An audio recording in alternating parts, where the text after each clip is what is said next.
The Wind Has Risen. By Tatsuo Hori. Prelude. During those summer days, in the meadow overgrown with pampas grass, you would stand engrossed in your painting, and I would always lie down in the shade of a nearby birch tree. In the evening, when you finished your work and came to my side, we would stand shoulder to shoulder, gazing at the horizon, its edge tinged with crimson, and blanketed by the billowing masses of cumulonimbus clouds. As if something were being born from that horizon, just as dusk began to settle. One afternoon, it was already nearing autumn, we were lying in the shade of that birch tree, nibbling on fruit, our unfinished painting still on the easel. Wispy clouds drifted like sand across the sky. Suddenly, a wind rose from nowhere. Above us, the patches of blue sky peeking through the leaves stretched and shrank. Almost simultaneously, we heard something topple over in the grass. It seemed to be the sound of your painting, along with the easel, falling to the ground. You started to get up, but I held you back, refusing to let you leave my side, as if wanting to preserve that fleeting moment. You yielded to my embrace. The wind has risen, we must try to live. I repeated those lines, which had sprung to my lips, under my breath, my arm around your shoulder as you leaned against me. Finally, you pulled away and stood up. The still wet canvas was now covered with blades of grass. As you set it back on the easel, painstakingly removing the grass with a palette knife, you said, "Oh, if Father were to see this." You turned to me with a vague smile. "Father will be here in a few days," you announced one morning as we wandered through the woods. I remained silent, a hint of displeasure in my demeanor. You looked at me and spoke again, your voice a little hoarse. "Then we won't be able to take these walks anymore." "We can take any walk we want, if we really want to," I replied, still sounding disgruntled. I could feel your slightly worried gaze on me, but I was more preoccupied with the rustling of the leaves overhead. "Father won't let me go so easily."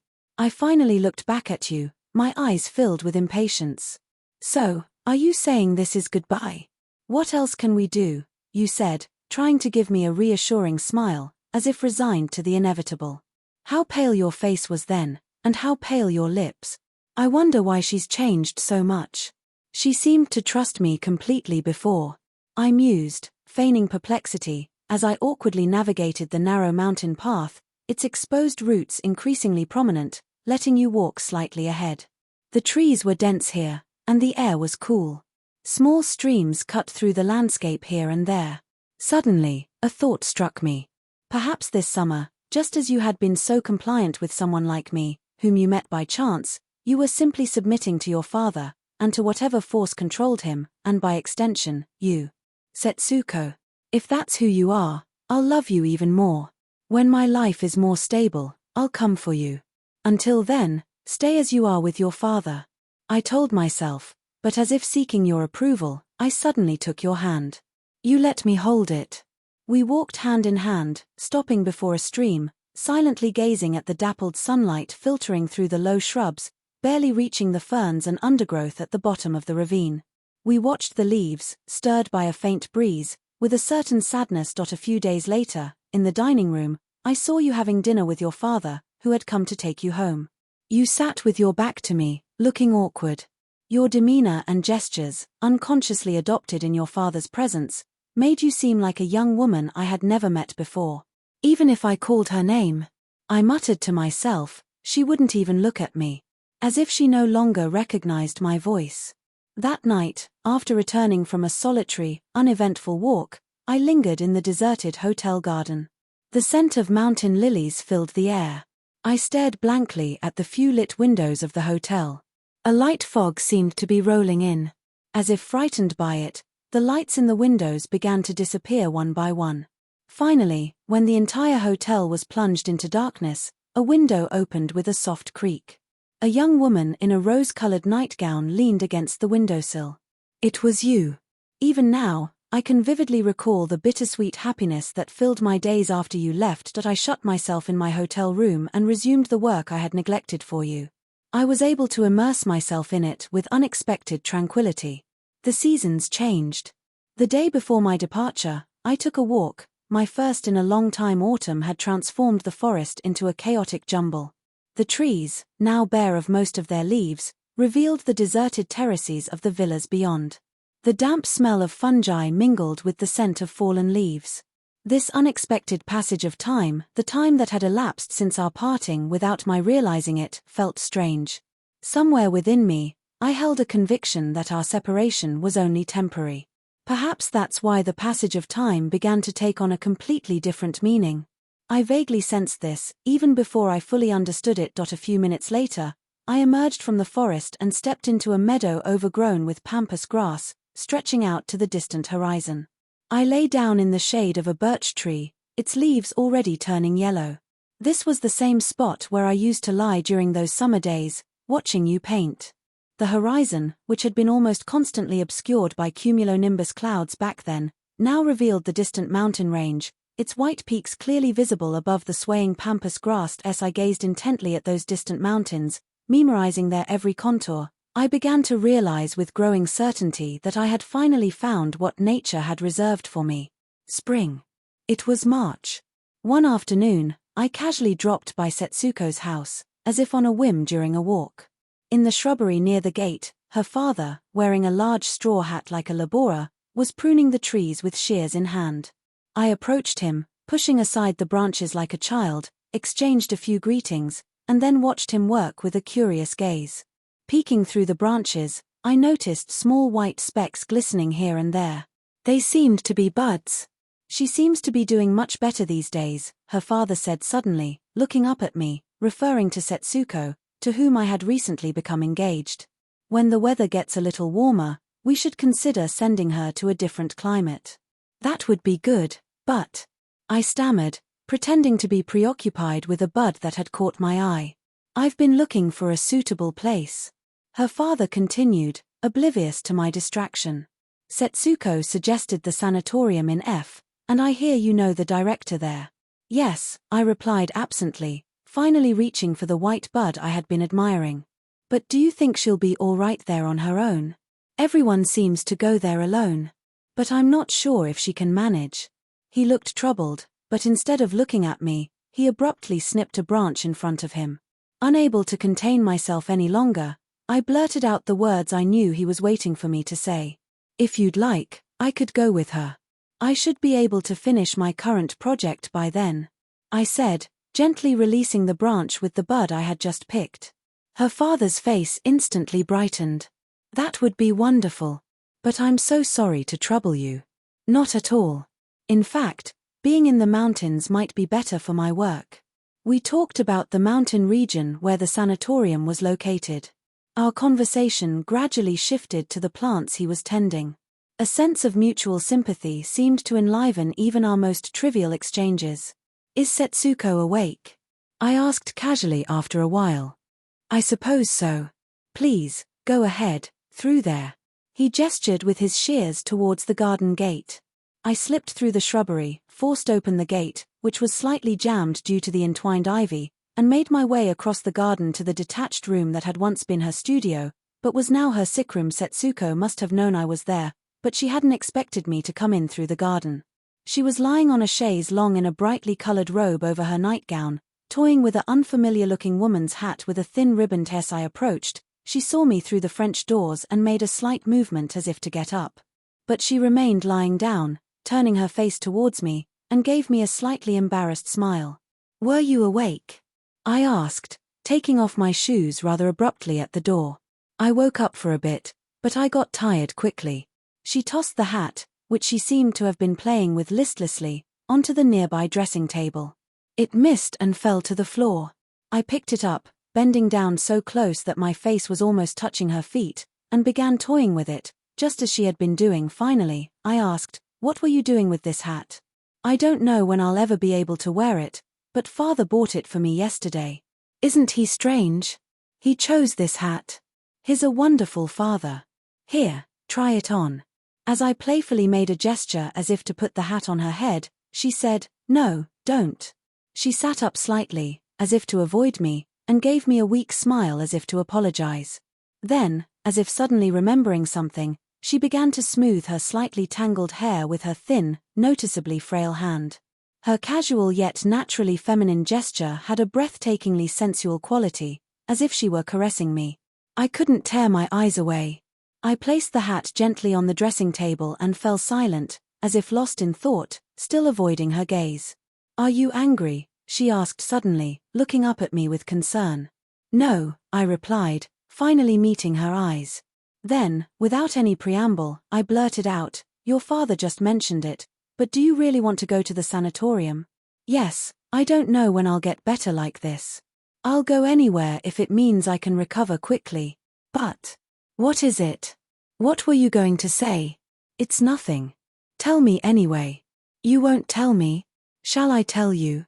"You want me to go with you, don't you?" "No, that's not it," she quickly interrupted, but I continued, my voice growing serious and anxious. "Even if you tell me not to, I'll go with you. But I have a feeling, and it's bothering me. Before we even met, I used to dream of living with a sweet girl like you in some secluded mountain retreat, just the two of us. Didn't I tell you about my dream a long time ago? Remember the mountain cabin? I asked you if you thought we could live in a place like that, and you laughed innocently. Actually, I thought maybe that's what's unconsciously motivating you to go to the sanatorium. Isn't that right?" She listened silently, forcing a smile, then said firmly, "I don't remember anything like that."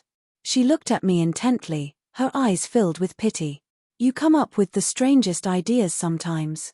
A few minutes later, we were both gazing out the French doors at the lawn, its green deepening, shimmering in the heat haze, as if nothing had happened between us.by April. Setsuko's illness seemed to be slowly entering a stage of recovery. And the slower the progress, the more certain each small step towards recovery seemed, giving us a quiet sense of hope. One afternoon, I visited her. Her father was out, and Setsuko was alone in her sick room. She seemed to be in good spirits that day, and she had changed out of her usual nightgown into a blue blouse, which was rare. I insisted on taking her out to the garden. A light breeze was blowing, but it felt pleasantly soft. She laughed hesitantly, but finally agreed. She took my arm and stepped cautiously onto the lawn, her gait still unsteady. We walked towards the hedge where a mix of various plants, some foreign, grew in a tangled mass, their branches intertwined. Tiny white, yellow, and lavender buds were on the verge of blooming. I stopped in front of one of the bushes and, recalling what she had told me last fall, I asked, "This is a lilac, isn't it?" "I'm not sure if it's a lilac," she replied with a touch of regret, her hand resting lightly on my shoulder. "Huh. So you've been lying to me?" "I wasn't lying, but I was told that's what it was when I received it. But it doesn't have very nice flowers." "Well, that's a fine thing to confess just as it's about to bloom. So, what about that one?" I pointed to the bush next to it. "What was that one called again?" "Scotch broom," she offered. We moved to stand before that bush. "This Scotch broom is real. See, there are two kinds of buds, yellow and white. The white ones are quite rare, I'm told. Father's very proud of them." As we chatted about such trivial things, Setsuko kept her hand on my shoulder, leaning against me, not so much from fatigue as from a sense of contentment. We were silent for a while, as if trying to prolong this fleeting moment of blossoming life. A gentle breeze occasionally pushed through the hedge, like a stifled breath, reaching the bush in front of us, lifting its leaves slightly, then passing by, leaving us completely alone. Suddenly, she buried her face in her hand, which was still resting on my shoulder. I noticed that her heart was beating faster than usual. "Are you tired?" I asked gently.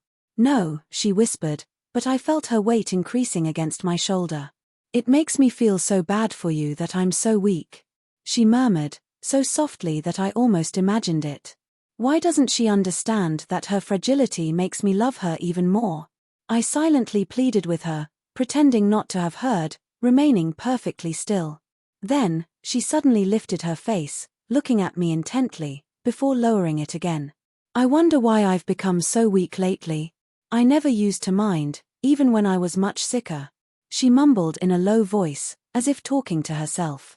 A silence stretched out, filled with concern. Then, she suddenly looked up at me, and, lowering her gaze again, said in a slightly higher voice, "I suddenly want to live." She added in a barely audible whisper, "Thanks to you." Those were days of joy, a prelude to life itself, more vivid and poignant than life itself, days when the lines. "The wind has risen, We must try to live. Which had sprung to my lips when we first met 2 years ago that summer, and which I had enjoyed repeating since then, suddenly resurfaced in our minds, as if they had never been forgotten. We began preparing to leave for the sanatorium at the foot of the Yatsugatake Mountains at the end of the month. I arranged for the director of the sanatorium, a casual acquaintance, to examine Setsuko's condition before our departure, taking advantage of one of his occasional visits to Tokyo. One day, the director finally came to Setsuko's house in the suburbs for the initial examination. Afterward, he said, "There's nothing seriously wrong.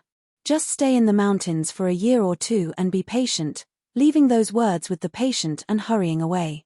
I accompanied him to the station. I wanted to hear a more accurate assessment of her condition from him in private. "But don't tell the patient this. I'll talk to her father about it later," the director prefaced, his expression slightly grim, as he gave me a detailed explanation of Setsuko's condition. Then, looking intently at me, he said with concern, "You look quite pale yourself. I should have examined you as well." When I returned from the station and entered the sick room, her father was still there, discussing the schedule for the sanatorium with Setsuko. With a somber expression, I joined their conversation. "But..." Her father stood up as if he had remembered something. "Since she's doing so much better, maybe she should just stay there through the summer," he said doubtfully, and left the room. Left alone, we fell silent. It was a spring-like evening. I had been feeling a slight headache since earlier, which was now growing more intense. I quietly stood up and leaned against one of the French doors, opening it slightly. For a while, I stood there, lost in thought, gazing blankly at the vaguely hazy shrubbery. "It smells so good. I wonder what kind of flower that is," I thought. "What are you doing?" Setsuko's slightly hoarse voice startled me from my reverie. I didn't turn around, and answered in a detached, almost contrived tone, as if I had been thinking about something else entirely. "I'm thinking about you, the mountains, and the life we'll have there," I said haltingly. As I spoke, I began to feel as if I really had been thinking about those things. "Yes, and this too. When we get there, so many things will happen. But life is like you, Setsuko, it's best to just surrender to it. If we do, maybe we'll be given things we never even imagined we wanted." I thought to myself, completely absorbed in these trivial impressions without realizing it. The garden was still faintly lit, but the room had already grown quite dark. "Shall I turn on the light?" I asked, suddenly coming to my senses. "Not yet." Her voice was hoarser than before. We were silent for a while. "You." Her voice was almost androgynous. "You were crying just now, weren't you?" I turned to her abruptly, feigning surprise. "I wasn't crying. Look at me." She didn't even try to turn her face towards me from the bed. It was too dark to see clearly, but she seemed to be staring at something. I followed her gaze with concern, but she was just staring into space. "I know. The director told you something earlier." I wanted to answer, but no words came out. I quietly closed the door and looked out at the twilight garden again. After a while, I heard a deep sigh behind me. "I'm sorry," she finally spoke, her voice still trembling slightly, but much calmer than before. "Don't worry about it. Let's live as fully as we can." I turned around and saw her gently touching the corner of her eye with her fingertip. One overcast morning in late April, we boarded the second-class car of a train bound for the mountains, seen off at the station by her father. We acted cheerful in front of him, as if embarking on a honeymoon.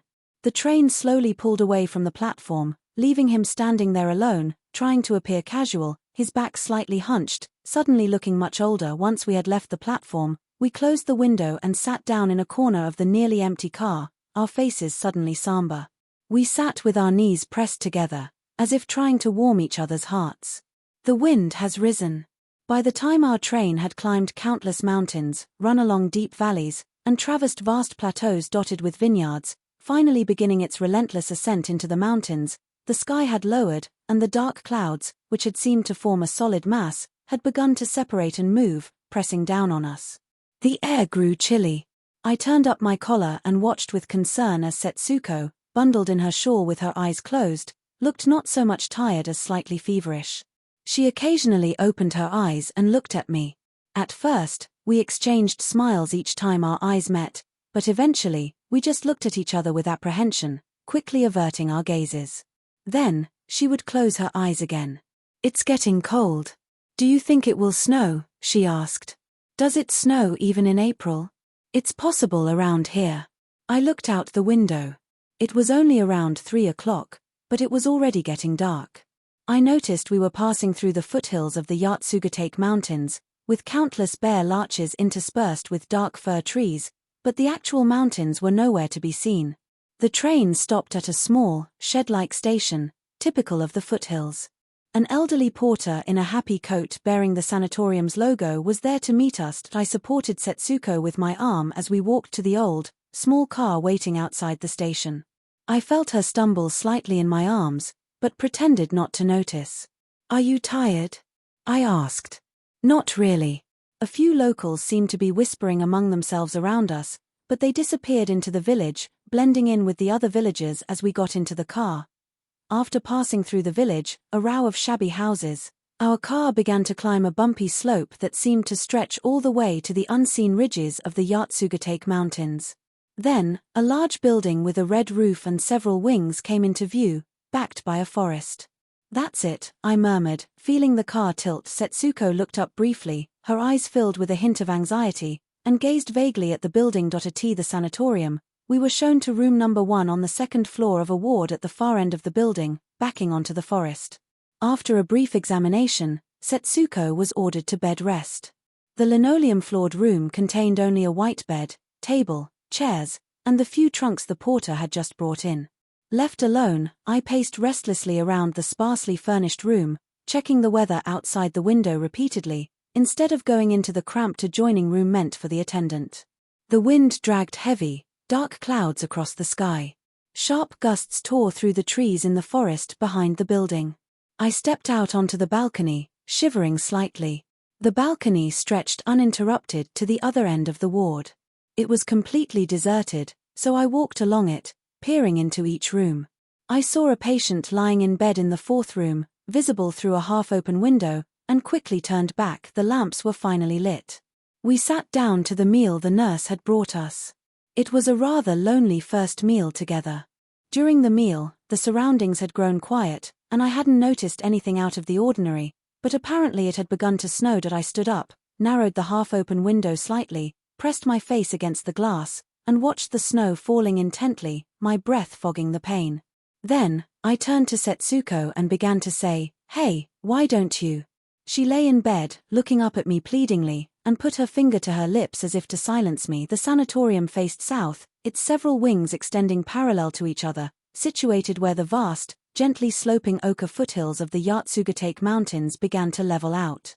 The slope continued, tilting a few small villages along its descent, finally disappearing into an unseen valley, completely enveloped in countless dark pine trees. From the south-facing balcony of the sanatorium, the tilted villages and their reddish-brown fields were visible, and on clear days, the southern Alps and their foothills could be seen rising above the vast pine forests, appearing and disappearing among the clouds they themselves seemed to generate. The next morning, I woke up in my small adjoining room to find a clear, deep blue sky and several white, coxcomb-like mountain peaks framed in the small window, appearing as unexpectedly as if they had sprung from the air. Steam seemed to be rising from the snow-covered balcony, roof, fields, trees, everything. Realizing I had overslept, I jumped out of bed and hurried into the next room. Setsuko was already awake, wrapped in a blanket, her face flushed. "Good morning," I said cheerfully, feeling my own face flush. "Did you sleep well?" "Yes," she nodded. "I took a sleeping pill last night. I have a bit of a headache." As if unable to contain my excitement, I threw open the window and the glass door leading to the balcony. The light was dazzling, momentarily blinding, but as my eyes adjusted, I could see the fine steam rising from the snow-covered balcony, roof, fields, trees, everything. And I had such a strange dream. "You see," she began behind me. I immediately realized she was about to confide something she found difficult to express. Her voice was a little hoarse, as it always was when she was about to reveal something personal. This time, it was my turn to put my finger to my lips, turning to face her, silencing her. Soon, the head nurse bustled in, her cheerful demeanor as brisk as ever. Every morning, she visited each patient in their rooms. Did you sleep well last night? She asked brightly. The patient simply nodded. Life in a mountain sanatorium, a place where ordinary people see only an endpoint, fosters a unique perspective on life. I began to become vaguely aware of this unfamiliar perspective within myself after being summoned to the director's office shortly after our arrival and shown Setsuko's X-rays. The director led me to the window and held the X-ray plates up to the light, explaining each detail. Several whitish ribs were clearly visible in the right lung, but in the left, a large lesion, like a dark, mysterious flower, obscured almost everything. The lesion is larger than I expected. I didn't think it was this bad. This might be the second most serious case in the hospital right now. The director's words echoed in my ears, but I felt as if my mind had gone blank. I returned to our room, vividly aware of only the image of that dark, mysterious flower, detached from the director's words. Nurses in white uniforms, naked patients sunbathing on the balconies, the bustle of the ward, the chirping of birds all passed before me without connection. I entered the farthest ward, and as I mechanically placed my foot on the first step of the stairs leading to our room on the second floor, I heard a strange, disturbing cough, unlike any I had ever heard, coming from the room next to the staircase. I didn't know there was a patient there, I thought, staring blankly at the number 17 on the door. And so began our unusual love life. Setsuko had been on bed rest since her admission. Compared to her pre-admission self, when she would try to get up whenever she felt well enough, she now seemed more like a patient, though her condition hadn't necessarily worsened. The doctors, too, seemed to treat her as someone who would recover quickly. We've caught the illness red-handed, the director joked. Meanwhile, the seasons were rapidly advancing, as if making up for lost time. Spring and summer seemed to arrive almost simultaneously. Every morning, the songs of bush warblers and cuckoos woke us. And almost all day long, the fresh green of the surrounding forest enveloped the sanatorium, filling even our room with a vibrant color. During those days, even the white clouds that rose from the mountains in the morning seemed to return to them in the evening. When I try to recall those first days we spent together, the days I spent almost constantly by Setsuko's bedside, their similarity, their appealing monotony, makes it almost impossible to distinguish one from another. Or rather, as we repeated those similar days, it felt as if we had escaped the constraints of time altogether. And in those timeless days, even the most trivial details of our daily life acquired a new and unique charm. This warm, sweet-smelling presence beside me, her slightly quickened breath, her delicate hand holding mine, her smile, our ordinary conversations. Even though our days were so simple that if these things were removed, nothing would remain, I was convinced that these small things were the essence of our lives, and that we could find such contentment in them simply because we were experiencing them together. The only real events in those days were Setsuko's occasional fevers. They undoubtedly weakened her body. But on those days, we tried to savor the charm of our unchanging routine even more meticulously, more slowly, as if secretly savoring the taste of forbidden fruit. And in doing so, our bittersweet happiness, tinged with the taste of death, became even more complete. One such evening, I stood on the balcony, and Setsuko from her bed, watching the setting sun paint the mountains, hills, pine forests, and fields in the distance with a vivid crimson, while other parts were gradually overtaken by a soft, uncertain gray. Occasionally, birds would fly up from the forest, tracing parabolas in the sky. I thought how this fleeting landscape, created by the early summer twilight, though composed of familiar elements, would probably never again be seen by us with such overwhelming happiness. And I dreamed that if this beautiful twilight were to return to my memory someday, I would find in it a perfect image of our happiness. "What are you thinking about?" Setsuko's voice broke the silence behind me. I was thinking how beautiful it would be if we were to remember our life now, much later. "It really might be," she replied, as if delighted to agree with me. We fell silent again, gazing at the same scenery. But soon, I began to feel strangely detached, as if I were not entirely myself, lost in a vague, boundless reverie, tinged with a subtle sense of unease. I thought I heard a deep sigh behind me, but I wasn't sure if it was hers or mine. I turned to look at her.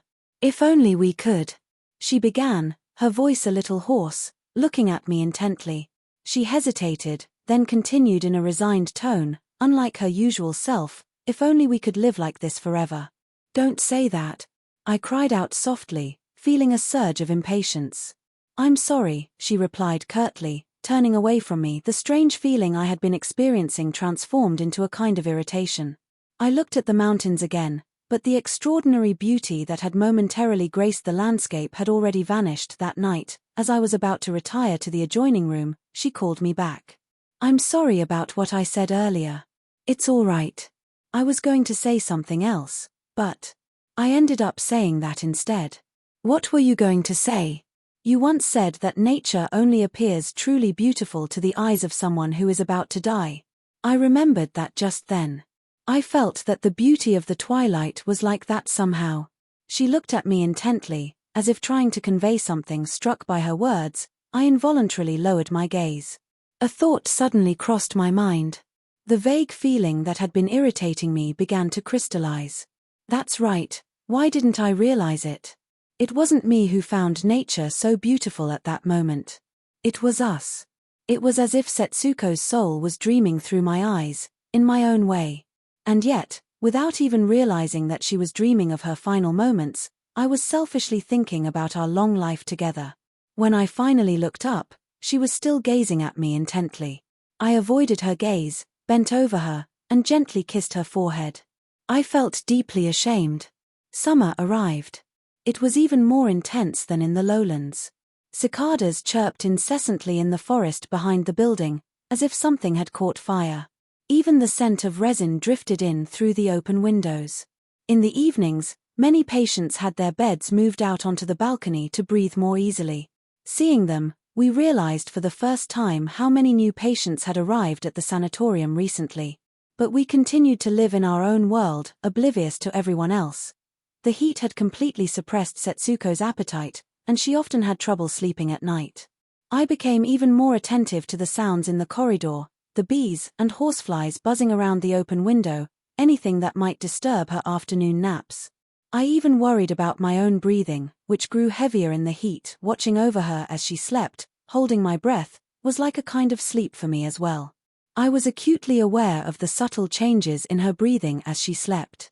I even felt as if our heartbeats were synchronized. Sometimes, she seemed to be struggling for breath. She would bring her hand to her throat with a slight convulsive movement, as if to suppress something. I wondered if she was having a nightmare and hesitated to wake her. Then, the labored breathing would subside, followed by a state of relaxation. I would breathe a sigh of relief, feeling a strange sense of pleasure in the quiet rhythm of her breath. When she woke up, I would gently kiss her hair. She would look at me with drowsy eyes. "Were you there all along?" she would ask. Yes, I was dozing off here too. On such nights, if I, too, had trouble sleeping, I would unconsciously mimic her gesture of bringing my hand to my throat, as if it had become a habit. And only after realizing what I was doing would I actually feel short of breath. But even that was strangely comforting. "You look pale lately," she said one day, looking at me more intently than usual. "Are you all right?" "I'm fine," I said, pleased that she was worried about me. "Don't I always look like this? You should go for a walk instead of staying by my side all the time." "How can I go for a walk in this heat? And it's pitch dark at night. Besides, I walk around the hospital grounds enough as it is." To avoid further discussion, I would talk about the other patients I encountered in the corridors. I told her about the young patients who gathered on the balcony, watching the clouds drift by like animals in a racetrack in the sky, and the unnervingly tall patient with severe neurasthenia, who paced the corridors endlessly, clinging to his nurse's arm. But I always avoided mentioning the patient in room 17, whose disturbing cough I heard every time I passed his door. I assumed he was probably the most seriously ill patient in the sanatorium. It was nearing the end of August, and the nights were still stifling. One such night, we were both unable to sleep. It was long past 9 o'clock, the designated bedtime. A commotion began in the ward below. It was punctuated by the sound of hurried footsteps in the corridor, the muffled cries of nurses, and the clatter of medical instruments. I listened anxiously. When the commotion finally subsided, a similar, hushed murmur arose almost simultaneously in both the other ward and our own, and finally, even from the floor below us. I knew what was causing the storm raging through the sanatorium. I strained my ears, trying to gauge Setsuko's condition in the darkened room next door. She seemed to be lying perfectly still, unable to sleep. I, too, lay still, holding my breath, waiting for the storm to pass. Past midnight, the commotion seemed to be dying down. I breathed a sigh of relief and began to doze off, when suddenly, Setsuko let out a few sharp, nervous coughs, as if she had been holding them back until then. The coughing stopped immediately, but I was worried, so I quietly went into her room. In the darkness, she was lying with her eyes wide open, as if frightened, staring at me. I approached her without a word. "I'm all right," she whispered, forcing a smile. I sat down on the edge of her bed without speaking. "Stay with me," she said, sounding unusually vulnerable. We spent the rest of the night awake, side by side. A few days later, summer abruptly ended. September arrived, bringing intermittent showers that soon turned into a persistent drizzle. The rain seemed to rot the leaves before it could turn them yellow. The rooms in the sanatorium were kept dark, the windows closed all day long. The wind rattled the doors and moaned through the trees in the forest behind the building. On windless days, we listened to the rain drumming on the roof and the balcony. Early one morning, as the rain had softened into a mist, I was gazing blankly out the window at the long, narrow courtyard below, which was beginning to brighten in the dim light.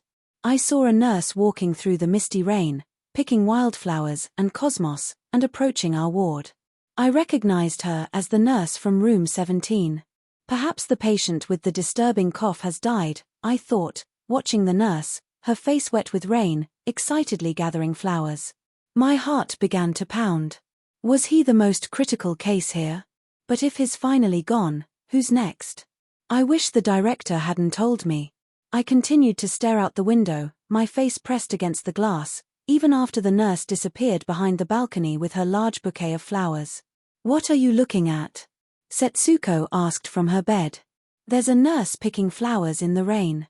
I wonder who she is," I muttered, finally turning away from the window. But for the rest of the day, I couldn't bring myself to look Setsuko in the eye. I felt as if she could see through my pretense of ignorance, and I imagined her staring at me intently, which made me even more uncomfortable. I knew it was wrong for us to harbor such unspoken anxieties and fears, to start thinking separately, each in our own world of worry. I tried to put the incident out of my mind, but it kept returning. And finally, I even remembered the ominous dream Setsuko had on the snowy night we arrived at the sanatorium, the dream I had initially tried to avoid hearing about, but eventually succumbed to her insistence and listened to her recount. In that strange dream, she was lying dead in a coffin. People were carrying the coffin, crossing fields, and entering forests. Though dead, she could clearly see the winter landscape from inside the coffin, the barren fields, the dark fir trees, and could hear the wind whistling sadly through the branches. Even after waking from the dream, she said, her ears had felt cold, still filled with the rustling of the fir trees. The misty rain continued for several more days, and the season changed yet again. The number of patients in the sanatorium had dwindled, leaving only the most seriously ill, those who would have to spend the winter there. The sanatorium was once again quiet, like it had been before the summer influx of patients. The death of the patient in room 17 had made the change starkly apparent. One morning in late September, I happened to glance out the north-facing window in the corridor and noticed an unusual amount of activity in the misty forest behind the building. I asked the nurses, but they seemed to know nothing about it. I forgot about it, but the next day, I saw several workmen felling what looked like chestnut trees at the edge of the hill through the mist. That day, I learned about the previous day's incident, which the other patients seemed to be unaware of. The tall man with severe neurasthenia, whom I had often seen pacing the corridors clinging to his nurse's arm, had hanged himself in the forest. Come to think of it, I hadn't seen him since the day before. So it was his turn. I had been on edge since the death of the patient in room 17, and this unexpected second death, so soon after the first, brought me an unexpected sense of relief. The usual sense of unease I would have felt in the face of such a grim event was almost completely absent. Just because he was said to be the next most critical case after the last one, it doesn't mean he was destined to die, I said to myself, trying to sound cheerful. The workmen had felled several chestnut trees in the forest, leaving a noticeable gap. Now they were leveling the edge of the hill and carrying the soil to a small clearing along the north side of the ward, creating a gentle slope. They were making a flower bed. "A letter from your father," I said, handing Setsuko one of the letters the nurse had just brought. She took it, her eyes sparkling with childlike excitement, and began to read. "Oh, father is coming to visit." Her father, who was traveling, had written that he would stop by the sanatorium on his way back. It was a clear October day, but the wind was strong. Setsuko, who had lost her appetite and grown thinner due to being bedridden, made an effort to eat more and started sitting up in bed or in a chair. She occasionally let out a little laugh, as if recalling a fond memory. I recognized in it a premonition of the girlish smile she always wore in her father's presence. I let her be. A few days later, her father arrived. He looked a little older than before, and his back seemed more stooped. He seemed to be slightly intimidated by the atmosphere of the hospital. He entered the room and sat down in his usual spot by Setsuko's bedside. She had been ordered to bed rest that morning due to a slight fever, probably because she had been overexerting herself the past few days. Her father seemed a little worried to see her still in bed, having assumed she was almost fully recovered. He scrutinized the room, observed the nurse's every move, and even stepped out onto the balcony, as if searching for the cause of her setback. Everything seemed to satisfy him. As Setsuko's cheeks flushed, more from the fever than from excitement, he kept repeating, "But she looks so much better," as if trying to convince himself that she was improving. I excused myself and left the room, leaving them alone together. When I returned a while later, Setsuko was sitting up in bed, surrounded by the boxes of sweets and other gifts her father had brought. They were all things she had enjoyed as a girl, and that her father still thought she liked. She blushed when she saw me, quickly gathered the things, and lay back down, like a child caught misbehaving. I sat down in a chair by the window, feeling slightly awkward, a little distance away from them. They resumed their conversation in hushed tones, picking up where they had left off. Much of their talk revolved around people and events I knew nothing about. Some of it seemed to evoke small, private emotions in Setsuko that I couldn't access. I watched them, as if observing a scene in a play. I noticed a girlish sparkle returning to Setsuko's face and voice as she spoke to her father. Her childlike happiness made me imagine her girlhood, a time I knew nothing about. When we were briefly alone, I whispered to her teasingly, "You look like a rosy-cheeked girl I've never met before." "I don't know what you mean," she said, covering her face with her hands like a little girl. Her father stayed for 2 days. Before leaving, he asked me to take him for a walk around the sanatorium grounds. He wanted to talk to me privately. The sky was clear and cloudless. I pointed out the Yatsugatake Mountains, their ochre slopes unusually clear that day, but he barely glanced at them, preoccupied with his thoughts. "I don't think this place agrees with her. It's been over 6 months, and she doesn't seem to be getting much better. Well, the weather hasn't been good anywhere this summer. And they say these mountain sanatoriums are better in the winter. That might be true, but I don't think she'll be able to last until winter. But she seems determined to stay through the winter."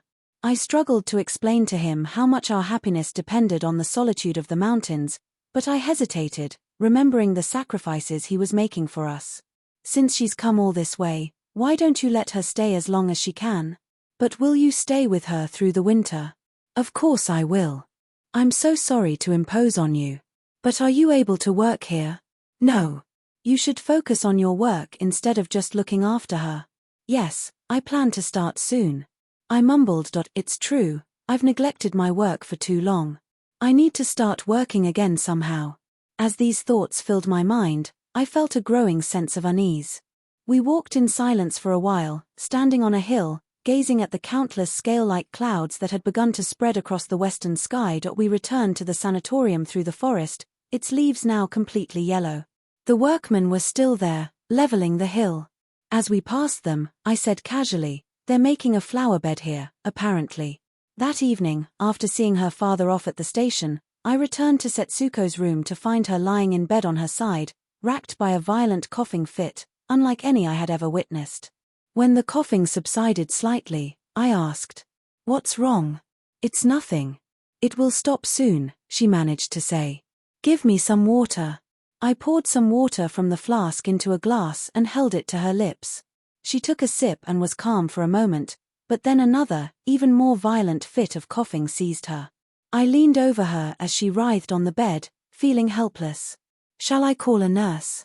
Even after the coughing subsided, she remained twisted in pain, covering her face with her hands, and simply nodded. I went to get a nurse. When I returned to the room, the nurse was supporting Setsuko, helping her to a more comfortable position. Setsuko's eyes were wide open, but she had a vacant look. The coughing seemed to have stopped for the moment. The nurse gently released her grip on Setsuko and said, "It's stopped now. Just lie still for a while." She straightened the tangled blankets. "I'll go and order an injection." As she left the room, she whispered to me, still standing awkwardly by the door. She coughed up a little blood. I finally approached Setsuko's bedside. Her eyes were open, but she looked as if she were asleep. I brushed aside a stray lock of hair from her pale forehead and gently stroked her cool, damp skin. As if sensing my warm touch, a faint, enigmatic smile flickered across her lips. Days of absolute bed rest followed. The windows in the room were covered with yellow blinds, keeping the room dim. The nurses walked on tiptoe. I remained almost constantly by Setsuko's bedside, even taking on the night duty myself. She would sometimes look at me as if about to speak, and I would put my finger to my lips to silence her. The silence drew us each into our own thoughts. But we were acutely aware of what the other was thinking. I was tormented by the thought that Setsuko was sacrificing herself for me, that her illness was a tangible manifestation of that sacrifice. And she, in turn, seemed to regret having destroyed in an instant what we had so carefully nurtured together, through her own carelessness. It pained me to see her blame herself, taking her own sacrifice for granted. Was the pleasure of life, which we enjoyed together in that bed, which might at any moment become a deathbed, a pleasure bought at the cost of her sacrifice? Was that truly enough to satisfy us? Was what we considered our happiness more fleeting, more capricious than we believed? Exhausted from the night duty, I sat by her side as she dozed, tormented by these thoughts, sensing a growing threat to our precarious happiness. The crisis passed after about a week. One morning, the nurse removed the blinds and opened a window. Setsuko blinked in the bright autumn sunlight streaming into the room and said, as if coming back to life, "It feels so good." I was sitting by her bedside, reading a newspaper, thinking how major life events, after they have passed, often feel strangely unreal, like something that happened to someone else. I glanced at her and said teasingly, "You'd better not get so excited when your father comes this time." She blushed slightly, accepting my teasing good-naturedly. "I'll ignore him completely this time," she said. "If you can manage that." We joked light-heartedly, trying to reassure each other, childishly shifting all responsibility onto her father. We had emerged from the crisis that had seemed to threaten us both physically and mentally with surprising ease, as if the events of the past week had been nothing but a misunderstanding. Or so it seemed. One evening, as I was reading to her, I suddenly closed the book, walked to the window, and stood there for a while, lost in thought. Then, I returned to her side, picked up the book again, and continued reading. "What's wrong?" she asked, looking up at me. "Nothing," I replied casually, and pretended to be absorbed in the book for a few seconds. Then, I finally spoke. "I haven't been doing much since we came here, so I'm thinking of starting to work again." "Yes, you should." "Father was worried about that too," she replied seriously. "You shouldn't be thinking only about me." "No, I want to think about you even more," I said, a vague idea for a novel suddenly forming in my mind. "I want to write a novel about you. I can't think of anything else I'd rather do right now. I want to give a more concrete form to this happiness we share, this joy of life that begins where everyone else sees an end. Do you understand?" "I understand," she replied, as if following my thoughts, which she seemed to be tracing in her own mind. Then, with a slightly wry smile, she added, "You can write whatever you like about me." I took her words literally. "I will. But you'll have to help me with this one. Is there anything I can do?" "Yes, while I'm working, I want you to be completely happy, from head to toe. Otherwise..." I began to pace the room, feeling my thoughts flow more freely when shared than when I was lost in solitary contemplation. I felt overwhelmed by the ideas pouring into my mind. "You'll get sick if you stay by my side all the time. Why don't you go for a walk?" "Yes, I will, once I start working," I replied, my eyes sparkling with renewed energy. "I'll take long walks." I emerged from the forest. The vast foothills of the Yatsugatake Mountains stretched out before me, separated by a large valley and another forest beyond. Far in the distance, almost at the edge of the forest, lay a small village and its sloping fields, and within it, the sanatorium, its red roof spreading like wings, now tiny but clearly visible. That I had been wandering through the forest since early morning, lost in my thoughts, not knowing where I was going. But as I suddenly caught sight of the sanatorium in the distance, brought unexpectedly close by the clear autumn air, I felt as if I had woken from a dream. I began to see the strangeness of our life there, surrounded by so many patients, spending each day as if it were the most ordinary thing in the world. And driven by the creative urge that was welling up within me, I began to transform our strange daily life into a strangely pathetic, yet quiet story.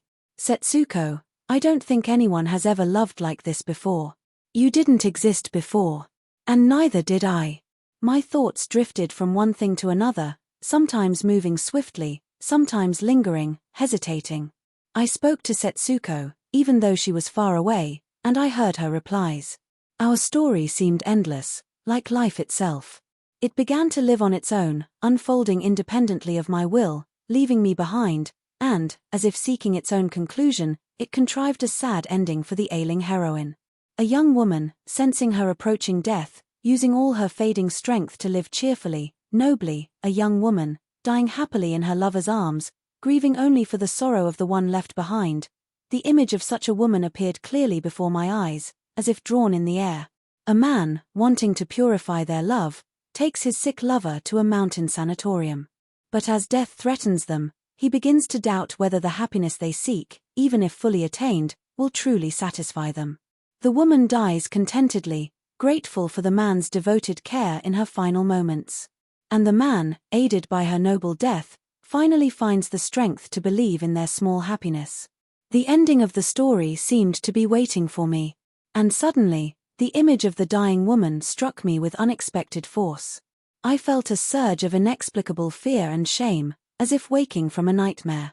I jumped up from the exposed roots of the beech tree where I had been sitting, as if to shake off the disturbing vision. The sun was already high in the sky. The mountains, forests, village, fields, everything seemed to float serenely in the calm autumn air. In the distant sanatorium, life was undoubtedly continuing according to its usual routine. I suddenly imagined Setsuko waiting for me there, alone and forlorn, amidst all those strangers. Overcome with a sudden, inexplicable anxiety, I hurried down the mountain path. I returned to the sanatorium through the forest behind the building, and walked along the balcony towards the far end of the ward. Unaware of my presence, Setsuko was sitting up in bed, toying with the ends of her hair, her eyes gazing sadly into space. I was about to rap on the windowpane, but stopped myself, and simply watched her. She looked as if she were bravely enduring some hidden pain, and yet, she seemed so oblivious to her own suffering. My heart ached as I watched her unfamiliar expression. Then, suddenly, her face brightened. She looked up and smiled. She had seen me. I entered the room from the balcony and approached her. What were you thinking about? Nothing. She replied in a strangely distant voice. I remained silent, feeling a surge of melancholy. Then, she spoke again, her voice regaining its usual intimacy. Where have you been? You were gone for so long. Over there, I replied casually, pointing to the distant forest visible from the balcony. You went all the way there. Are you making any progress with your work? Well, sort of. I replied curtly, and we fell silent again. Then, I suddenly asked, my voice slightly strained. Are you happy with our life here? She seemed taken aback by my abrupt question, then looked at me intently and nodded, as if certain of her answer. Why do you ask? She asked suspiciously. I was wondering if our life here is just a whim of mine. Making you believe, as if it were something precious. Don't say that, she interrupted. It's your whim to say such a thing. But I still seemed dissatisfied.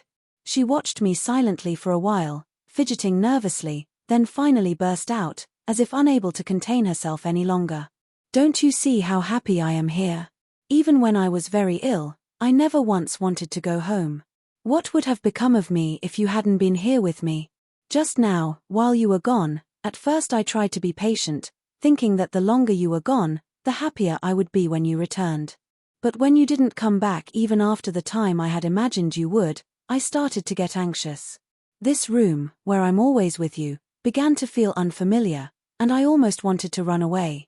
But then I remembered something you once said, and I calmed down a little. You once said to me, how beautiful it would be if we were to remember our life now, much later. Her voice grew hoarse as she finished speaking. She looked at me intently, a strange, almost smile-like expression twisting her lips as I listened to her. My heart swelled with emotion. But as if afraid to show her how moved I was, I quietly stepped out onto the balcony. And from there, I gazed at the surrounding landscape, bathed in the autumn morning light, colder and deeper than the early summer twilight that had once seemed to capture our happiness so perfectly, feeling my heart filled with an unfamiliar emotion, similar to that earlier happiness, but more poignant, more heartbreaking. Winter. October 20th, 1935. In the afternoon, leaving Setsuko as usual, I left the sanatorium, walked through the fields where farmers were busy with the harvest, crossed the forest, descended to the deserted village nestled in the valley, crossed the suspension bridge over a small stream, climbed the low, chestnut-covered hill on the opposite bank, and sat down on the slope. There, for hours, I basked in the bright, tranquil atmosphere, lost in the conception of the story I was about to begin writing. Occasionally, the loud cracking echoes of children shaking chestnut trees and sending showers of nuts raining down into the valley would startle me. I enjoyed the feeling that everything around me, the sights, the sounds, was telling me that the fruits of our lives were ripe and urging me to harvest them. As the sun began to set, and the village in the valley disappeared into the shadow of the forest, I quietly stood up, descended the hill, crossed the suspension bridge again, wandered aimlessly through the narrow village, where water wheels creaked and turned ceaselessly, and then walked along the edge of the larch forest that spread across the foothills of the Yatsugatake Mountains, quickening my pace as I imagined Setsuko anxiously awaiting my return. October the 23rd. I woke up near dawn, startled by a strange sound, as if something had happened right beside me. I listened intently, but the entire sanatorium was silent as death. I couldn't fall asleep again. Through the small window pane, dotted with moths, I gazed at the few remaining faintly glimmering morning stars. But soon, the dawning sky began to feel unbearably lonely. I quietly got out of bed and went barefoot into the still-darkened sickroom next door. As I approached the bed, I bent down to look at Setsuko's sleeping face. She suddenly opened her eyes and looked up at me, asking suspiciously, "What is it?" I gestured as if to say it was nothing, then gently leaned over her and pressed my face against hers, as if unable to contain myself any longer. "You're cold," she murmured, closing her eyes and turning her head slightly. The faint scent of her hair filled the air. We remained like that for a long time, cheek to cheek, feeling each other's breath. "Oh, another chestnut has fallen," she whispered, her eyes slightly open, looking at me. "Was that a chestnut?" "That's what woke me up," I said, my voice slightly strained. I gently released her, walked to the window, which was gradually brightening, and leaned against it. Ignoring the warm tears streaming down my cheeks, I watched as the clouds hovering over the distant mountain ridges began to glow with a reddish hue. Sounds of activity were beginning to drift up from the fields. "You'll catch a cold standing there like that," she said softly from the bed. I turned to her, wanting to reply light-heartedly, but the sight of her wide, anxious eyes staring at me silenced me. I walked back to my room without a word. A few minutes later, she let out a series of sharp, suppressed coughs, as she always did at dawn. Back in my bed, I listened, filled with a vague sense of unease. October the 27th. I spent the afternoon in the mountains and forests again. One theme occupies my thoughts constantly: true engagement. How much happiness can two people bring each other in their all too brief lives? The image of a young man and woman standing side by side, their heads bowed before an inexorable fate, warming each other's hearts and bodies, our figures, together yet alone, sad yet not without a certain joy. What else could I possibly write about now? As I walked briskly along the edge of the larch forest, its yellowing leaves spreading across the endless foothills, I saw a tall young woman standing in the distance, at the edge of the forest behind the sanatorium, her hair gleaming in the slanting sunlight. I stopped. It looked like Setsuko. But seeing her alone in such a place, I wasn't sure, so I simply quickened my pace. As I drew closer, I realized it was indeed Setsuko. "What are you doing here?" I asked breathlessly, as I reached her side. "I was waiting for you," she replied, blushing slightly and smiling. "Are you allowed to do that?" I asked, looking at her profile. It's all right once in a while. Besides, I'm feeling much better today. She continued to gaze towards the foothills from where I had come, her voice deliberately cheerful. I could see you coming from a long way off. I stood beside her silently, looking in the same direction. She said cheerfully again, you can see the entire Yatsugatake range from here. Yes, I replied absently, but as I stood there beside her, gazing at the mountains, a strange, mixed feeling came over me. This is the first time we've looked at these mountains together like this. But I feel as if I've done this many times before. That's impossible. No, it's true. I've just realized. We've seen these mountains together before, from the other side. No, when we looked at them together in the summer, they were always hidden by clouds. But in the autumn, when I went there alone, I saw these mountains from the opposite side, on the distant horizon. I didn't know which mountains they were then, but I'm sure it was these. They're in the right direction. Do you remember that field overgrown with pampas grass? Yes. It's strange, isn't it? To think that we've been living here at the foot of these mountains without realizing it. I vividly recalled that last day of autumn 2 years ago, when I had first seen these mountains clearly on the horizon, rising above the swaying pampas grass, and felt a bittersweet happiness, dreaming that we would surely be together someday. We fell silent. We stood shoulder to shoulder, gazing at the massive mountains, a flock of migratory birds passing silently overhead, filled with a longing similar to that of our first days together. Our long shadows stretched across the grass. A breeze seemed to have sprung up, and the trees behind us suddenly rustled. We should go back, I said, as if suddenly remembering something. We entered the forest, where leaves were falling constantly. I occasionally stopped, letting her walk ahead. Memories of our walks in the forest 2 years ago, when I had deliberately let her walk a few steps ahead just to watch her, flooded my mind, making my heart ache. November 2nd. A single lamp draws us together in the evening. Accustomed to our silent companionship, I diligently continue writing my story about the happiness of our lives. Setsuko lies quietly in the dimly lit bed, in the shadow of the lampshade, her presence barely perceptible. Sometimes, when I look up, she is gazing at me intently, as if she had been watching me all along. Her eyes are filled with love, as if she wants to say, as long as I'm by your side, I'm happy. How much her silent devotion strengthens my belief in our happiness and helps me give it a concrete form. November 10th. Winter arrives. The sky expands, and the mountains draw closer. Sometimes, clouds linger motionless over their peaks. On such mornings, the balcony is filled with small birds, fleeing the snow in the mountains. After the snow clouds dissipate, the mountaintops remain faintly white for a day or two. And now, the snow lingers visibly on some of the peaks. I remember how, a few years ago, I often dreamed of living with a sweet girl in a secluded mountain retreat like this, far from the world, loving each other with a poignant intensity, through the long, lonely winter. I wanted to preserve my childhood dream of a sweet life, intact, within the harshness of nature. And for that, I needed a true winter, the kind you find only in a desolate mountain region. In the early morning hours, I would quietly get out of bed while my slightly ailing lover was still asleep, and step out into the snow. The surrounding mountains would glow pink in the dawn light. I would fetch fresh goat's milk from the neighboring farm, returning, shivering with cold. I would build a fire in the hearth. As the fire crackled merrily, my lover would slowly wake up. And by then, I would be sitting at my desk, my hands numb with cold, happily writing about our mountain life. This morning, I recalled that dream of a few years ago, visualizing the cliched winter landscape, rearranging the furniture in the log cabin in my mind. Then, the backdrop dissolved, and only the snow-dusted mountains, the bare trees, and the cold air remained, as if they had escaped from my dream into reality. I had finished breakfast alone and was sitting by the window, lost in these memories, when I suddenly turned to Setsuko. She had just finished eating and was sitting up in bed, gazing vaguely at the mountains, her eyes filled with a quiet weariness. Her pale, slightly gaunt face, her hair a little disheveled, looked unusually fragile. "Was it this dream of mine that brought you here?" I asked her silently, my heart filled with a feeling close to regret. And yet, these days, I'm preoccupied with my own work.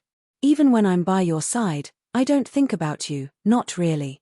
I tell you and myself that I'm thinking about you even more while I'm working. And I've deluded myself into believing it, spending so much time on my trivial dreams, instead of you. As if sensing my unspoken reproach, she looked back at me from the bed, her expression serious, not smiling. Lately, we had fallen into the habit of gazing into each other's eyes like this, longer and more intensely than before November the 17th. In a few days, I should finish writing my notebook. There's no end to writing about our life like this. I need to give it some kind of ending, but I don't want to give any ending to our life as it is now, still continuing. No, I can't. It's better to end it as it is, in its present form. As it is now? I recall a line I read somewhere: memories of happiness are the greatest obstacle to happiness. How different is what we share now from the happiness we once shared. It's similar to that happiness, but also quite different, more poignant, more heartbreaking. Can I truly capture this aspect of our life, which hasn't yet fully manifested itself, and find an ending befitting our story of happiness? For some reason, I can't shake the feeling that something hostile to our happiness lurks in the unseen corners of our lives. I thought about this uneasily. I turned off the light and was about to pass by Setsuko's bed when I stopped and looked at her sleeping face, faintly visible in the darkness. The skin around her slightly sunken eyes twitched occasionally. It looked as if she were being threatened by something, but perhaps it was just my own anxiety projecting itself onto her. November the 20th. I reread my notebook. It seemed to have turned out more or less as I had intended, enough to satisfy me, but as I read, I noticed something unexpected and unsettling within myself. I could no longer fully savor the happiness of our lives, which was the theme of the story. My thoughts began to drift away from the story itself. In this story, we believed we could find unique happiness simply by savoring the small pleasures of life allowed to us. At least, I thought that was enough to sustain me. But did we aim too high? Did I underestimate my own desire for life? Is that why I feel so untethered now? Poor Setsuko. I thought, leaving the notebook on the desk without putting it away. She seems to sense my unspoken desires, the ones I've been pretending not to notice, and she pities me. And that, in turn, torments me. Why couldn't I hide this part of myself from her? How weak I am. I looked at Setsuko lying in bed in the shadow of the lamp, her eyes half closed, and felt a tightness in my chest. I moved away from the light and walked towards the balcony. It was a moonlit night, but the moon was hidden behind clouds, faintly outlining the mountains, hills, and forests.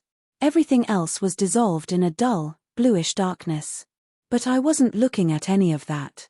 I was vividly recalling those mountains, hills, and forests as they had appeared on a certain early summer evening, when we had gazed at them together, filled with a poignant sympathy, believing that our happiness could last forever.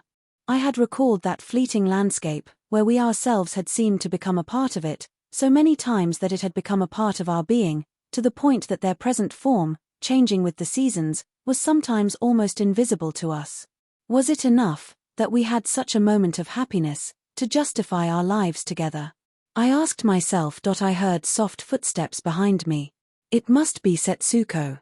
But I didn't turn around. She stood silently a little distance away from me. But I felt her presence intensely, as if I could feel her breath. A cold breeze swept across the balcony. Somewhere in the distance, a dead branch snapped. "What are you thinking about?" she finally asked. I didn't answer immediately.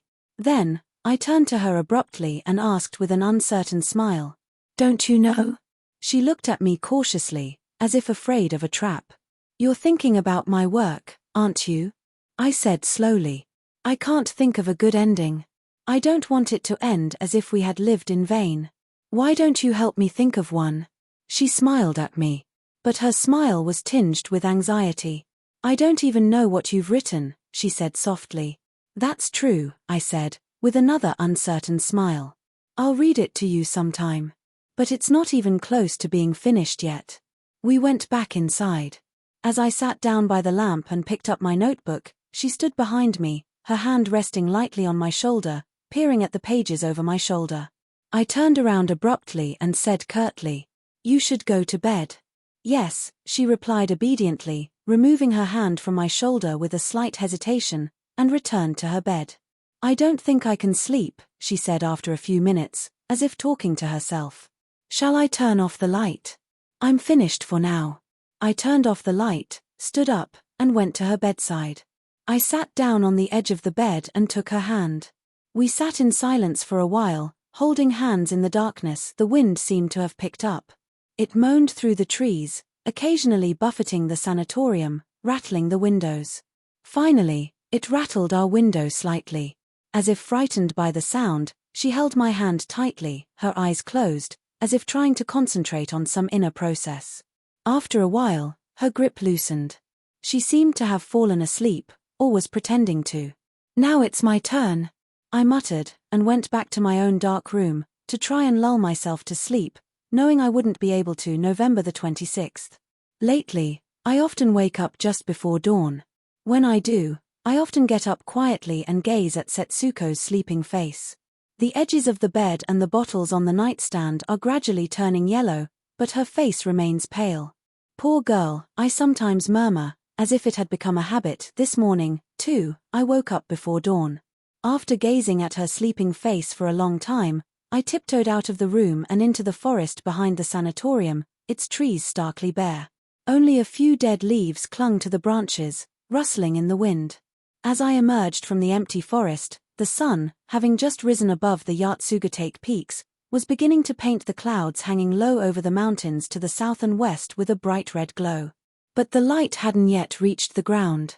The winter-bare forests, fields, and wasteland nestled between the mountains looked utterly desolate. I walked along the edge of the bare forest, stamping my feet occasionally to ward off the cold, lost in vague, unmemorable thoughts. Then, I suddenly looked up and noticed that the sky was now completely overcast with dark clouds, the crimson glow extinguished. As if I had been waiting for the dawn light to reach the ground, I turned back towards the sanatorium, feeling a sudden sense of disappointment, and quickened my pace. Setsuko was already awake. But when she saw me, she simply glanced at me with a melancholy look, her face even paler than when she was asleep. I approached her bedside, touched her hair, and tried to kiss her forehead, but she weakly shook her head. I looked at her sadly, without asking any questions. She avoided my gaze, staring blankly into space, as if wanting to shield me from her sadness. Evening. I was the only one who hadn't known. After the morning examination, the head nurse called me out into the corridor. She told me that Setsuko had coughed up a small amount of blood that morning without telling me. She had kept it a secret. The director had said it wasn't necessarily dangerous, but as a precaution, he had ordered a nurse to stay with her constantly. I had no choice but to agree. I decided to move to the empty room next door, just for a while. I'm now sitting alone in this room, so similar yet so different from the one we shared, writing in this diary. Even though I've been here for several hours, the room still feels empty. The lamplight seems cold, as if no one is here. November the 28th. My notebook, almost finished, lies untouched on the desk. I told Setsuko that it would be better for us to live separately for a while, so I could finish my work. But how can I return to the happy world depicted in those pages, when I'm filled with such anxiety? I visit the room next door every few hours and sit by Setsuko's bedside for a while.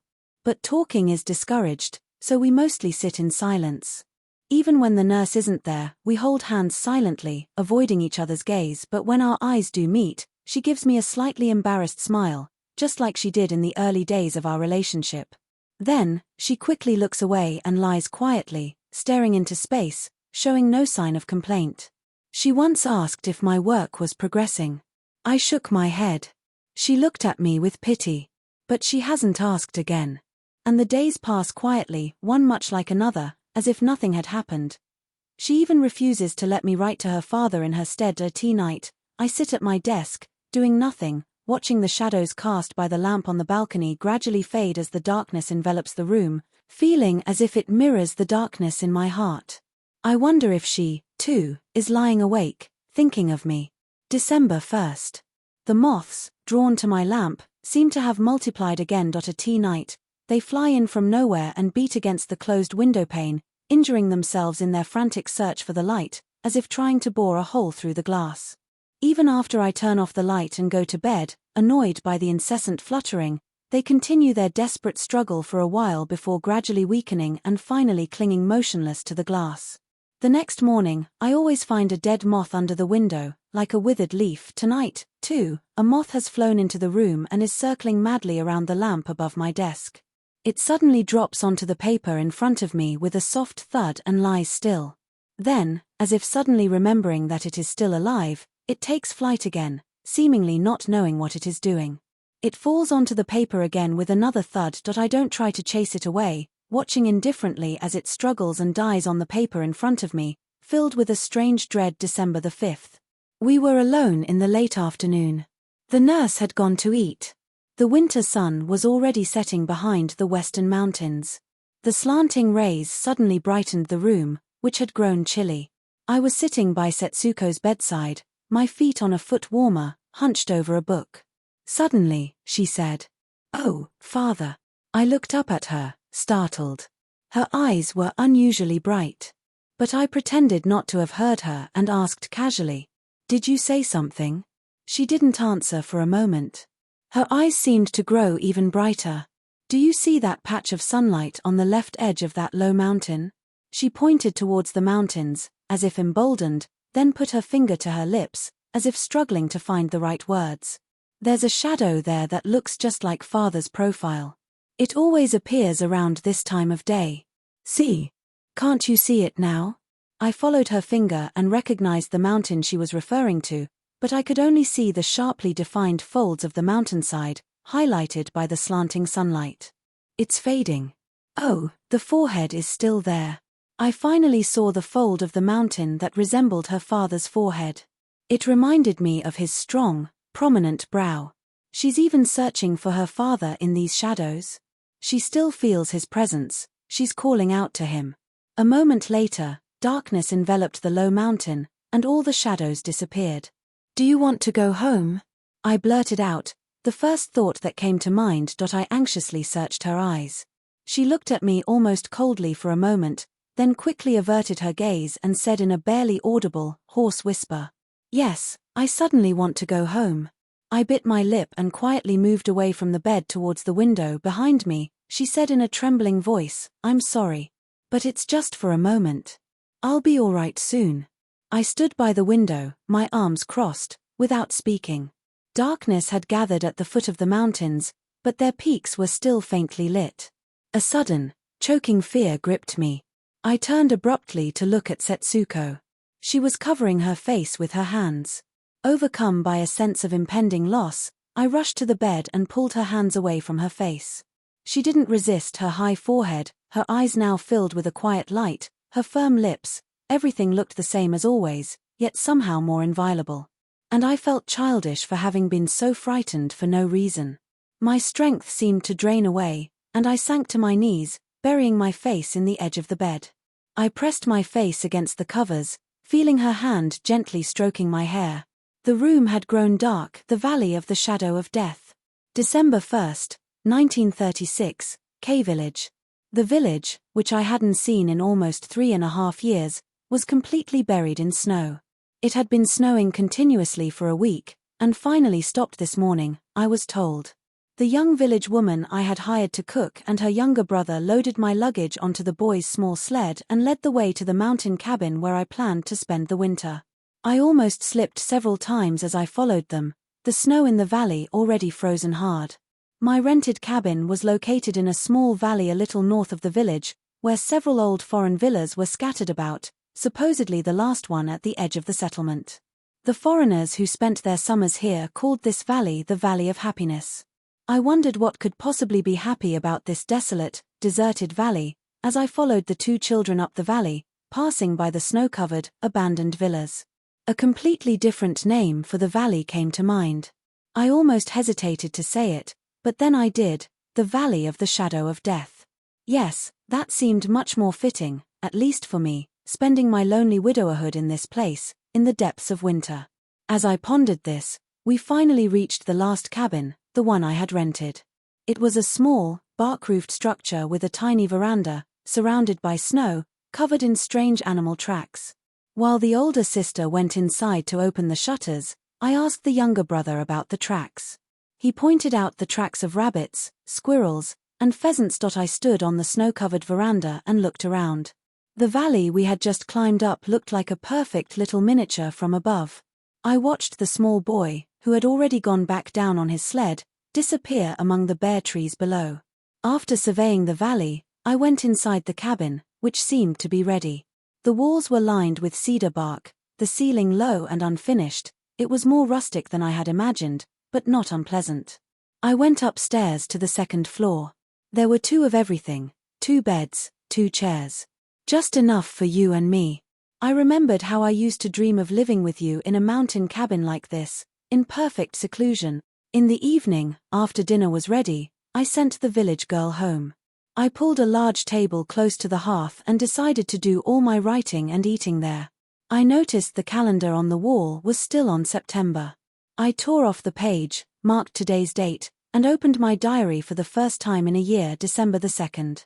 A blizzard seems to be raging somewhere in the mountains to the north. Mount Osama, clearly visible yesterday, was completely hidden behind snow clouds today, and the storm seemed to be affecting even this village in the foothills. The sun occasionally broke through the clouds, but the snow continued to fall intermittently. Whenever the edge of the snow cloud drifted over the valley, it would plunge the entire valley into darkness and a flurry of snow, even though the sky above the distant mountains to the south remained clear and blue. Then, the sun would reappear just as suddenly. I spent the day restlessly, going back and forth between the window and the hearth, watching the ever-changing scenery. Around noon, the village girl arrived, carrying a bundle wrapped in a furoshiki cloth, her feet bare in the snow. Her hands and face were chapped from the cold, but she was a good-natured, quiet girl, which suited me perfectly. I had her prepare dinner and sent her home, as I had the day before. Then, as if the day were already over, I sat by the hearth, doing nothing, gazing blankly at the fire, the flames crackling merrily, fanned by the wind rising from the valley. Night fell. After a solitary, cold dinner, I felt a little calmer. The snow seemed to have stopped, but the wind had picked up. Whenever the fire died down and the crackling subsided, I could hear the wind howling through the trees outside, seemingly closer than before. An hour or so later, feeling slightly lightheaded from the unfamiliar heat of the fire, I stepped outside for some fresh air. I wandered around in the darkness for a while, until my face felt numb with cold. As I was about to go back inside, I noticed the fine snow still falling, illuminated by the light streaming from the cabin window. I went back inside and sat by the fire to warm myself. As I sat there, I forgot about drying myself and became lost in a memory. It was a snowy night like this, a year ago, at the mountain sanatorium. I had been standing by the entrance, impatiently waiting for your father, whom I had summoned by telegram. He finally arrived near midnight. You had barely glanced at him, a faint, almost imperceptible smile flickering across your lips. He said nothing, just gazed at your pale, exhausted face, occasionally looking at me with anxious eyes. I pretended not to notice, and kept my eyes fixed on you. Then, I thought I heard you murmur something. I leaned closer, and you whispered in a barely audible voice, "There's snow in your hair." Now, sitting alone by the fire, as if prompted by that resurfacing memory, I unconsciously raised my hand to my hair. It was still slightly damp and cold. I hadn't even noticed. December 5th. The weather has been incredibly fine these past few days. The morning sun floods the veranda, and the air is still and warm. This morning, I even had breakfast outside, on the veranda, gazing at the snow-covered valley. As I sat there, thinking how wasteful it seemed to be alone in such a beautiful place, I happened to glance at the foot of a bare shrub nearby and saw 2 pheasants pecking at the snow, searching for food. "Look, come see, there are pheasants," I whispered, as if you were inside the cabin, holding my breath and watching the birds intently, as if afraid you might startle them with a careless sound. Suddenly, a large clump of snow slid off the roof of a nearby cabin with a loud thud that echoed through the valley. I jumped, and the 2 pheasants took flight, startled.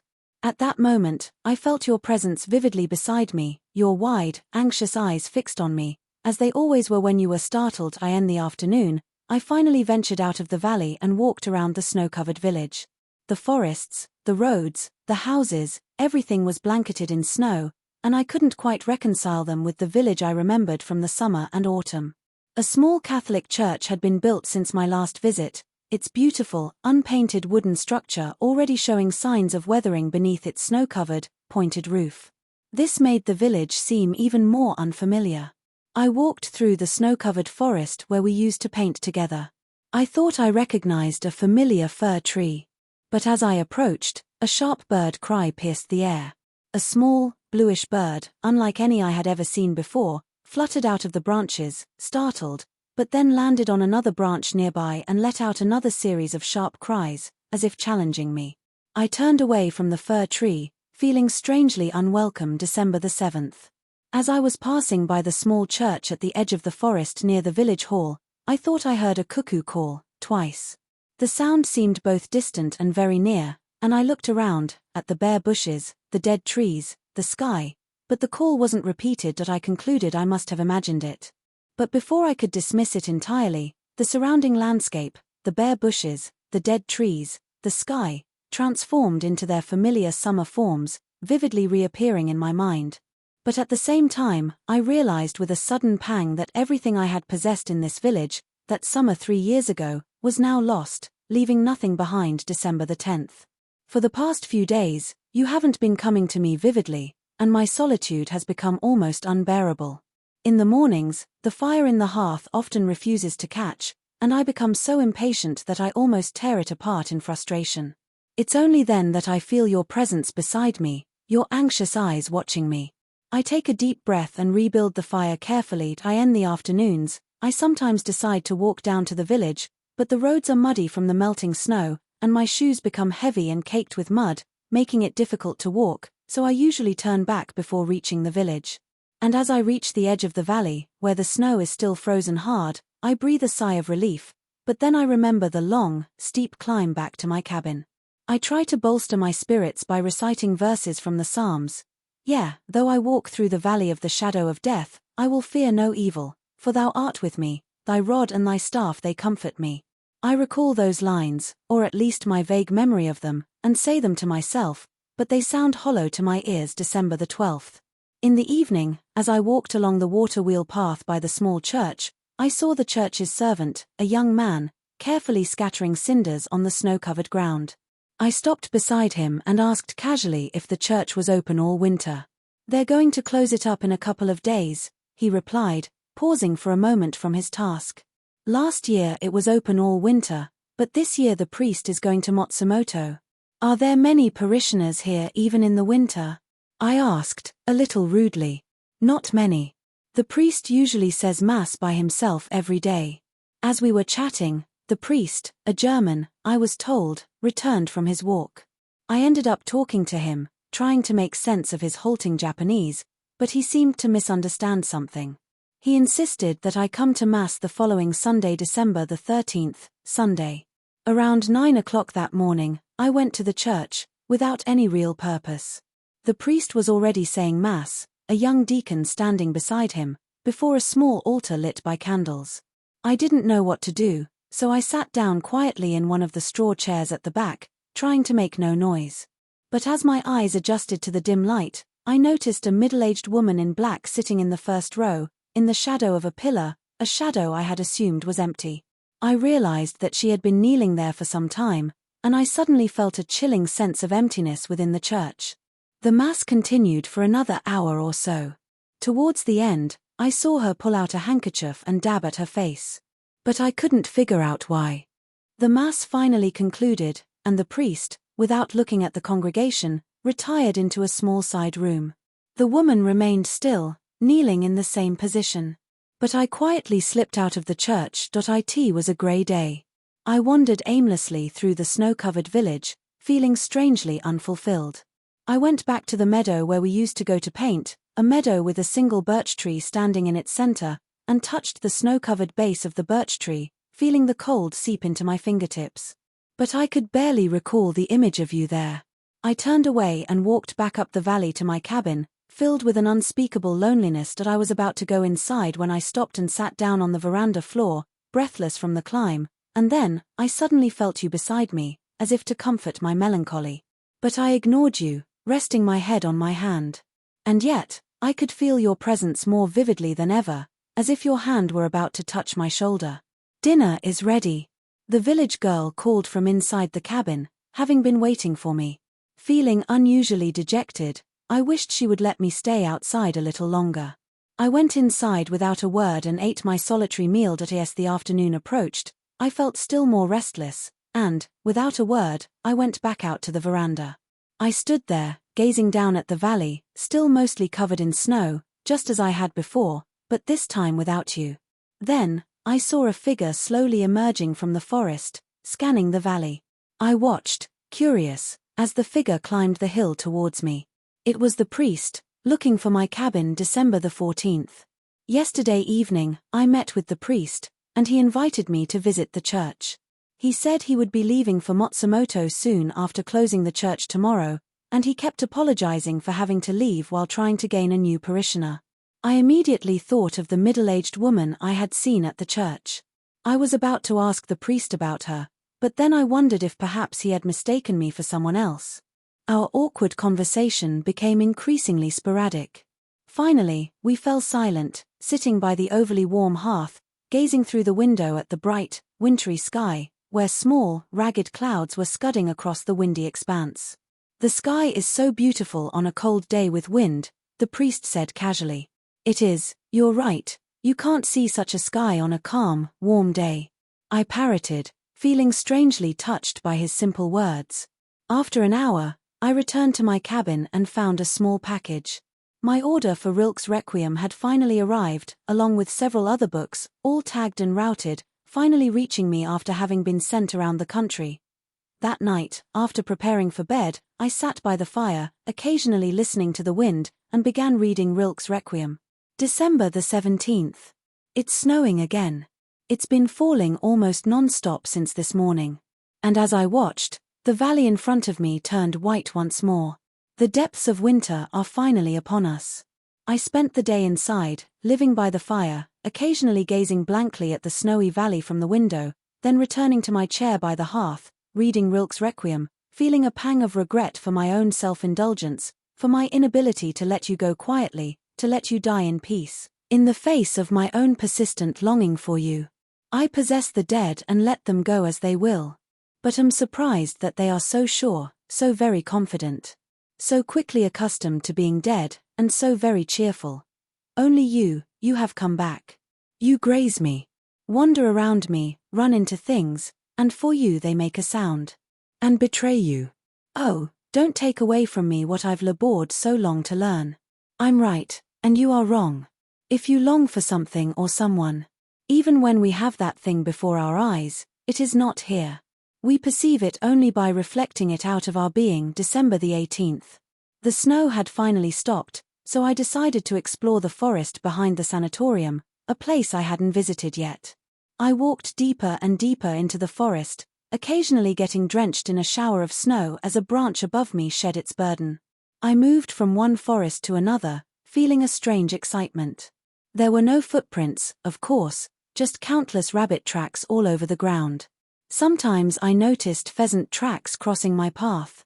But the forest never seemed to end, and a snow cloud began to spread over the forest, so I decided to turn back before going any further. But I had apparently taken a wrong turn and could no longer find my own footprints. Feeling suddenly insecure, I forged ahead, pushing through the snow, towards what I hoped was the direction of my cabin. But I began to sense, gradually, another sound behind me, a footstep, definitely not my own. But it was a faint sound, almost imperceptible. I never even turned around. I continued down the path, my heart pounding. As I walked, the last few lines from Rilke's Requiem, which I had just finished reading, spilled from my lips, almost involuntarily. Don't come back. And if you must, then die among the dead. They have enough work to do. But help me, as much as you can without distracting yourself. As distant things help me sometimes, in my heart. December the 24th. That night, I was invited to the village girl's house for a lonely Christmas celebration. Even in this remote mountain village, where foreigners flocked in the summer, the people seemed to enjoy playing along with the holiday tradition. Around 9 o'clock, I returned alone through the snowlit valley. As I approached the last forest, I noticed a faint glimmer of light on the snow-covered bushes clustered along the roadside. I wondered how such a light could be shining in this place, and I scanned the narrow valley dotted with villas, but there was only one light, illuminating my cabin, high above the valley. I live alone on top of that valley, I thought, as I began the slow climb up the hill. And I never noticed that the light from my cabin shines down to the forest below.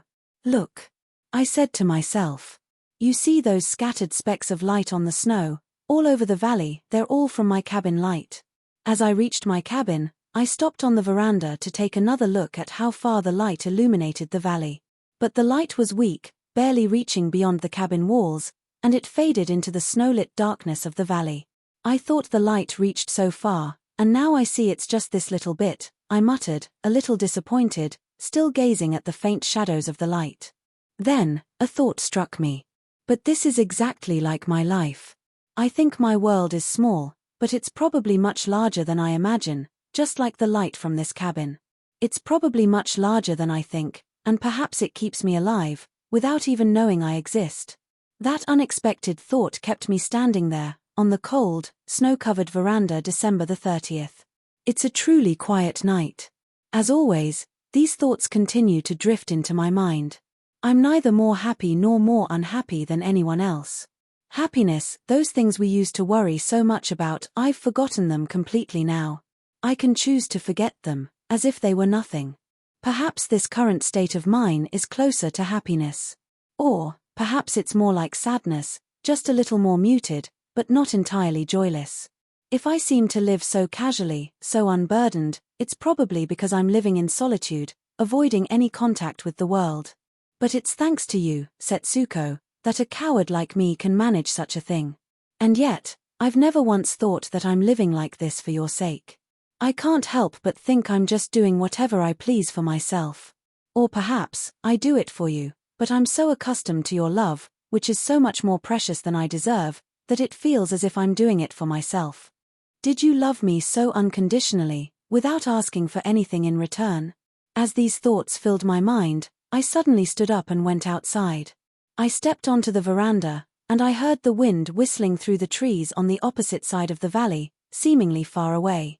I stood there, listening intently to the wind, as if going outside to hear it. Everything in the valley was obscured in a haze of snow, initially appearing as a single, dimly lit mass. But as I gazed at it, seemingly without looking, either my eyes adjusted or I unknowingly filled in the details with my memory. The lines and shapes began to emerge slowly, until everything became familiar to me. This valley of happiness, as people call it. Yes, once you get used to living here, I too feel like I could call it that, just like the others, but it's so quiet here. The wind is howling on the other side of the valley, but it's still here. Well, every now and then I hear a slight creaking sound just behind my cabin, probably the wind from the other side making the dry branches touch. Sometimes a gust of wind carries a few fallen leaves across the ground, rustling softly over the others.